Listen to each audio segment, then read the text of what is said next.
Hello, everyone. Welcome to the Hormone Helper podcast. I'm Coach Andrew, your hormone helper from Fit for All Fitness. I personally coach over 1,600 men and women to help better understand their hormones so they can lose weight and get their metabolism back on track.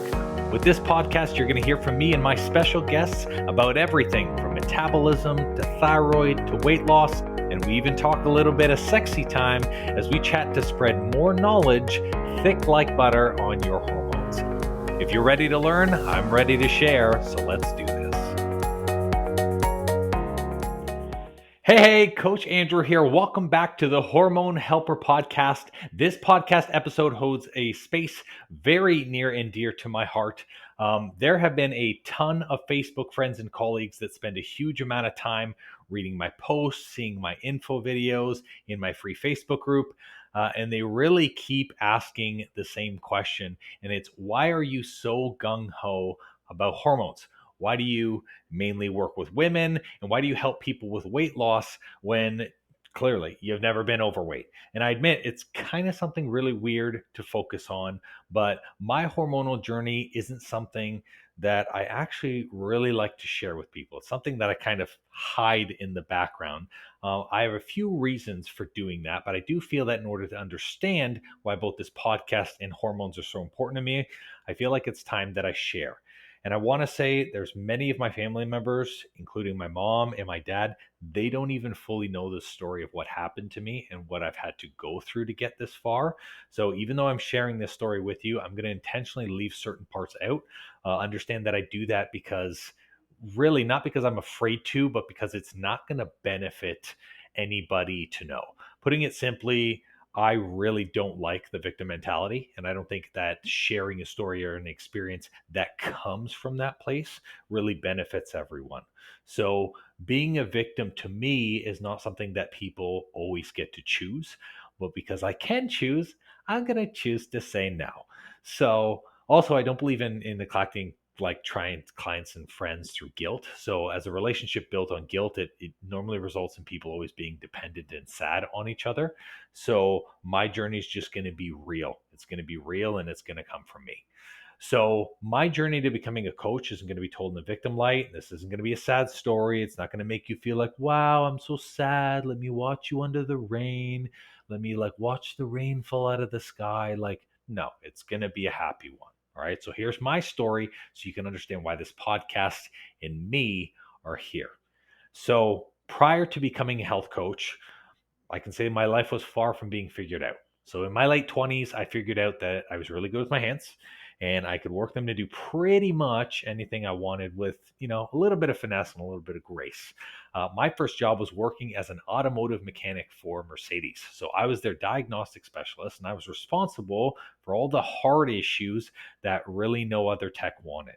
So all of the tough stuff like not being able to practice and do electrical work, diagnostic stuff, airbag stuff, warranty work. Pretty much that was what I had to do on the day to day. And at that point, I learned a very important thing kind of working on warranty, working on cars. It's that I really loved cars. I just hated working on other people's cars. So I was so fortunate at that time to, have a lot of good grades, to have connections, and to be able to seek out a job for kind of my next placement, which was the job as an apprentice for crane operating. So crane operating for me was a pretty phenomenal job. It paid incredibly well.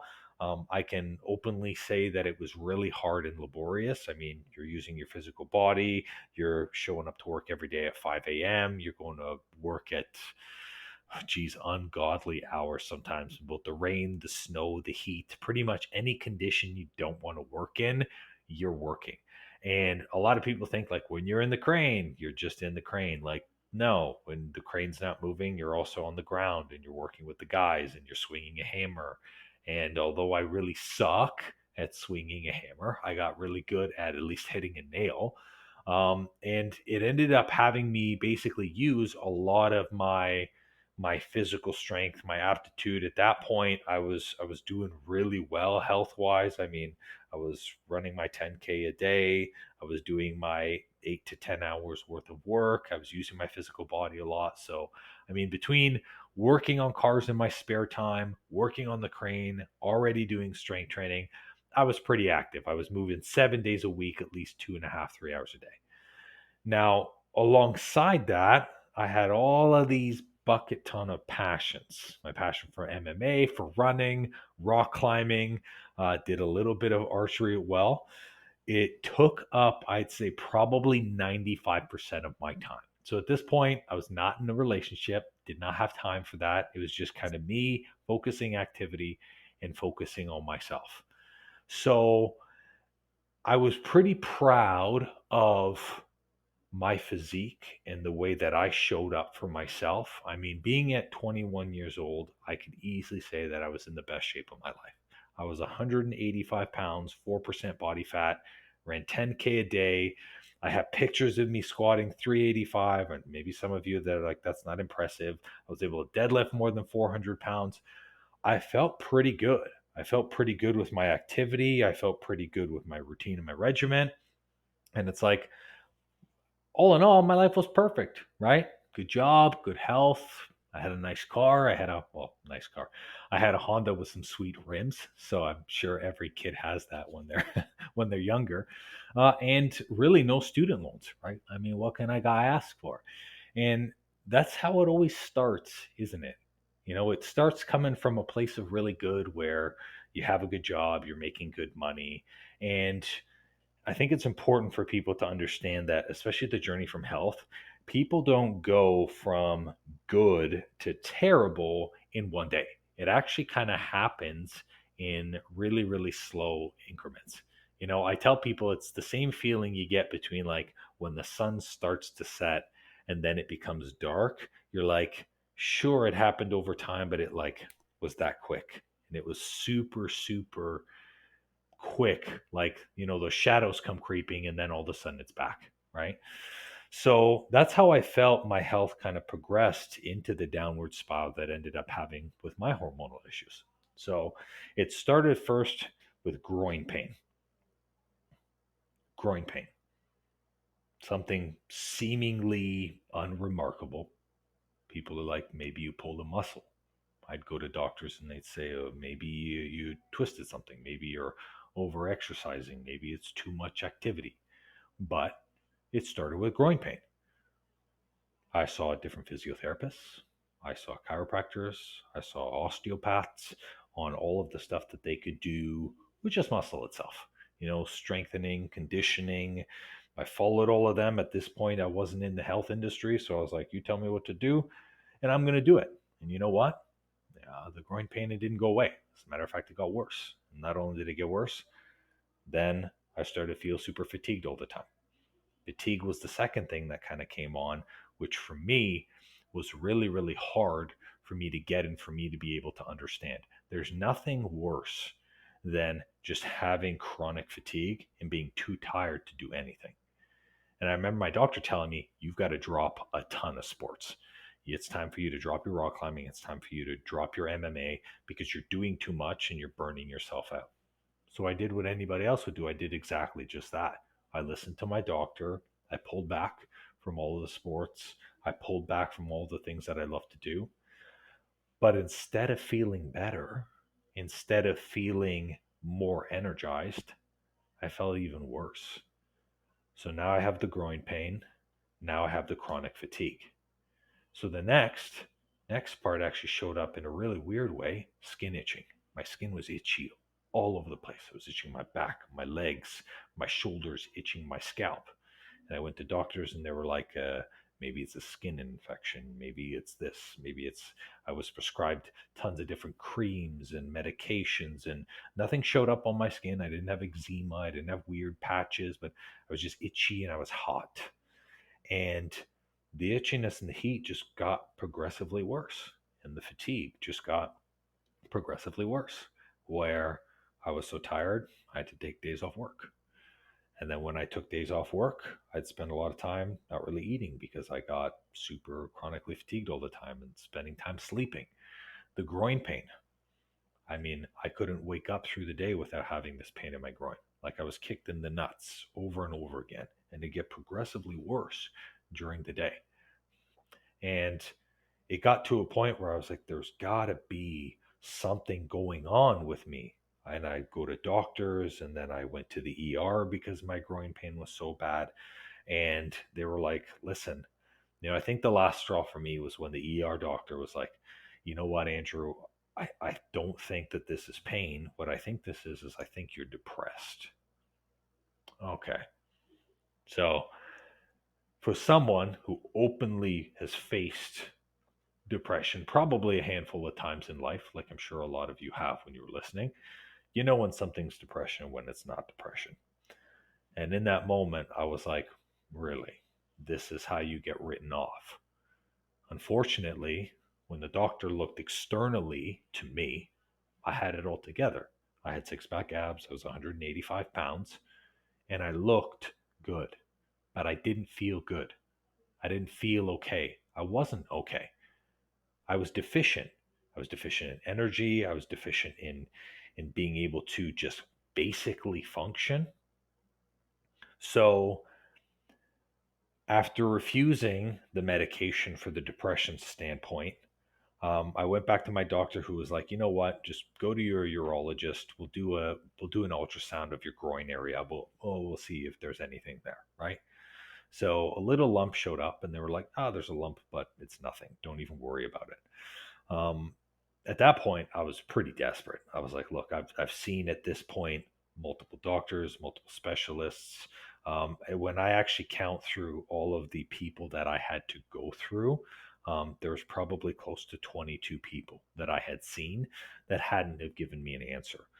But I was desperate, and I said to myself, I am going to search the web and see if I can find maybe another urologist to get a second opinion. So I spoke to a doctor who was out in Los Angeles, a completely different country in the States. For those of you who don't know, I reside in Canada.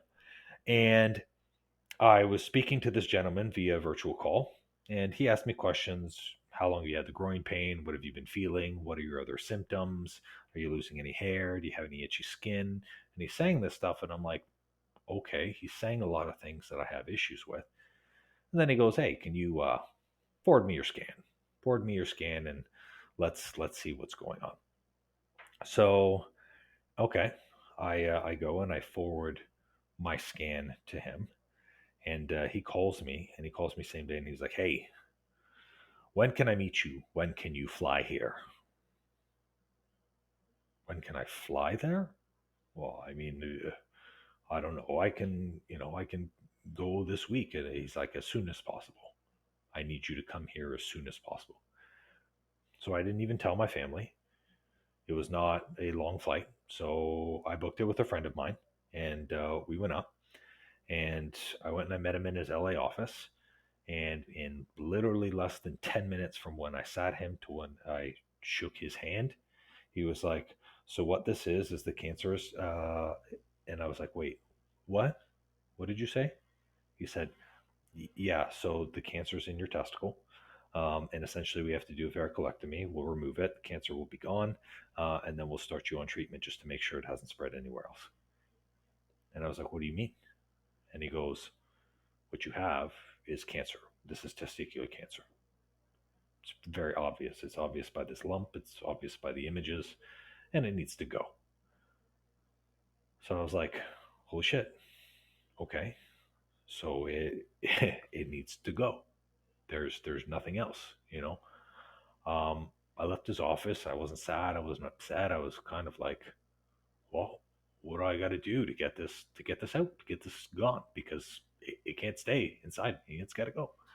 Um, Now, when I went back into Canada, and I was speaking to all of the doctors, and I told them about the results, they didn't believe me. And I went to many different practitioners, and they said, you know what? The testicle does look like it's not functioning right, but we will not confirm whether or not it was cancerous or not. So they were basically like, you have a lump. The lump is something going on with your testicle, but they didn't want to say it was cancer. They're like, we'll do the varicolectomy anyways, and then we'll tell you what that biopsy results were. So I was like confused. I didn't know, okay, is it cancer? Is it not cancer? But we ended up doing the vericolectomy in Canada anyways. So they go in with a little camera, they put a coil over your abdomen, they clamp up all of the veins that are there. That's the vericolectomy part, and then they snip the other end and got rid of my left one. So through this process, I didn't want to worry my mom or my parents, and I was kind of embarrassed. So I was like, listen, they found a lump. A lump is on my testicle, and I got to go in and they're going to take it out and they're going to do this vericolectomy thing. And I remember my mom, like, sitting with me up till the end, like, oh, this is just going to be a routine. And I was like, this is the farthest thing from routine that you could ever possibly realize. But I was literally embarrassed. And when I think about it now, I think about how stupid it was for me to be embarrassed. And I probably should have told my parents, but it just went on for so long that I just didn't bother telling them, because it's like, why? I mean, it's over. I was fine. There was no issue. But I mean, at the time, they had a lot of stuff going on with some other family members and stuff. So I thought to myself, there's just no need for me to give this information. It's not going to do them any good. It's not going to do me any good.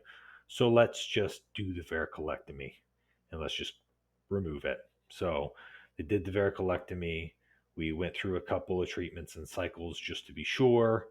And essentially within, 3 or 4 months time span, I was finished all the treatments and all the things that I needed to do to go through that process. Um, it wasn't the vericolectomy that messed up my hormones. It was actually the treatments that messed up my hormones. And by that time I was done and I got my medication finished up, I was 140 pounds. I was literally a bone rack, and they just sent me out the door. They were like, no help, no what to do next, no progressive game plan with my doctor or action steps from the endocrinologist on staff.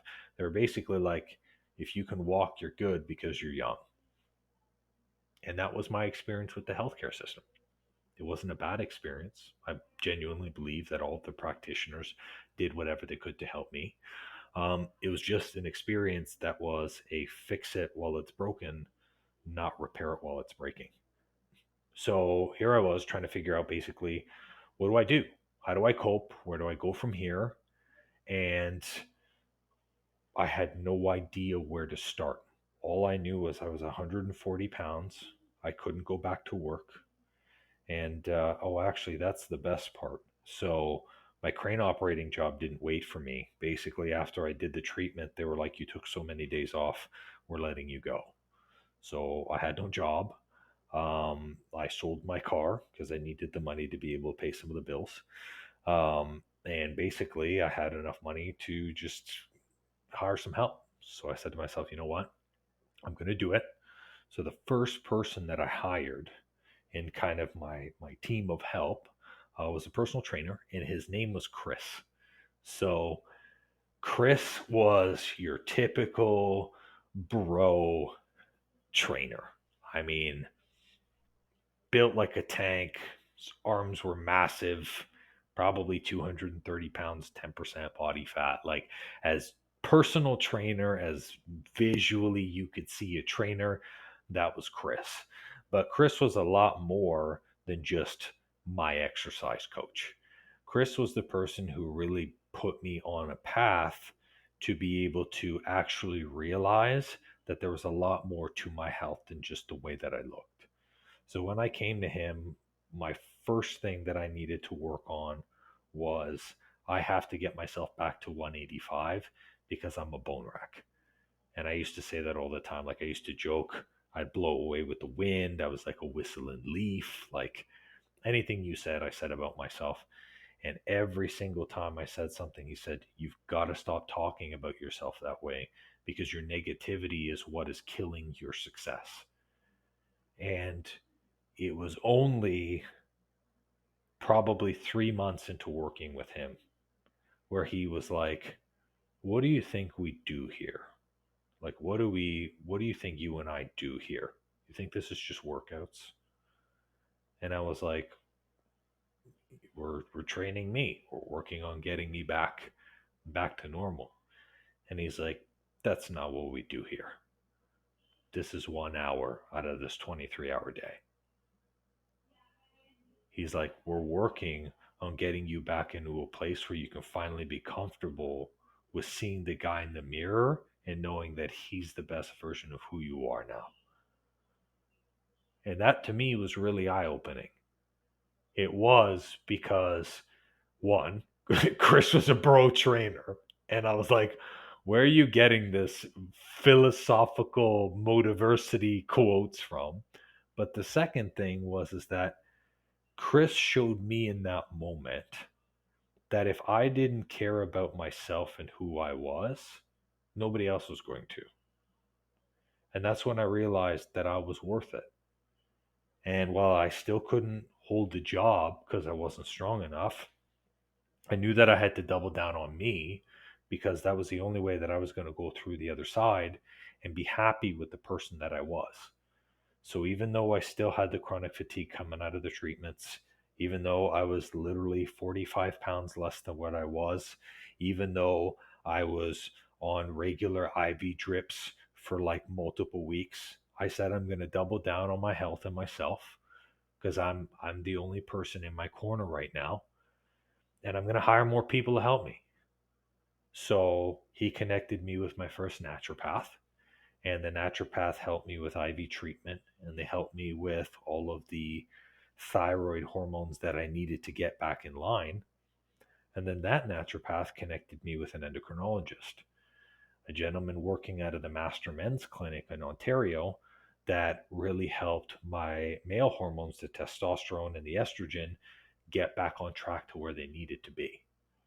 I'll openly tell you, I'm still not 185. I mean, it's been close to 9 years now. But you know what? I'm 175 and I'm damn happy with where I am every single day. And I wouldn't trade it forever. And I don't think Chris realizes how much he changed my life just by working with me for 4 months. That's all we worked together with. But Chris is the reason why I got into the health industry.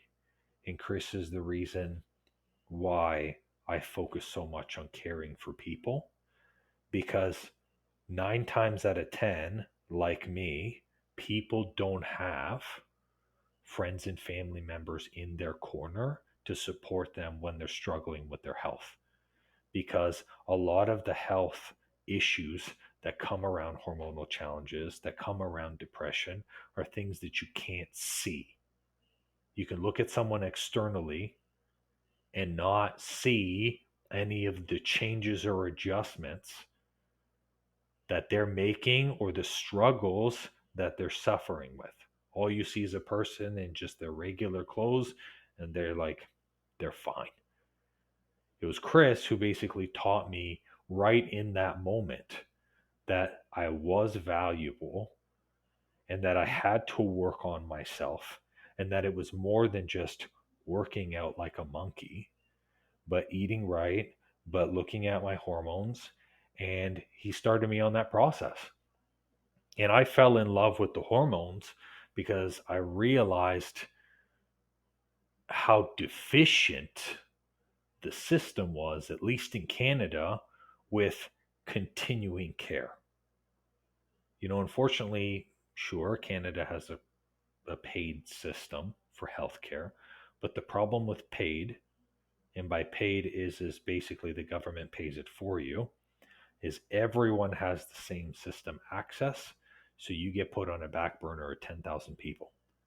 So unless you're dying, you don't get to the front of the line.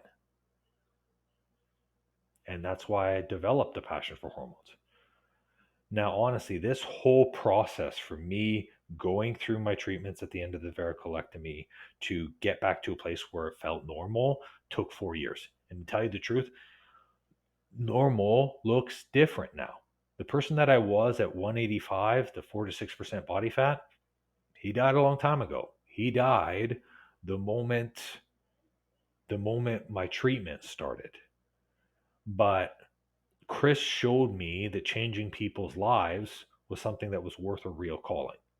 He showed me that no matter what, you basically take a step forward. Even if it's a small step, it's still a step. And that's why now it's my job to make sure that now it's my job to make sure that I keep helping as many people to get back to where they need to be.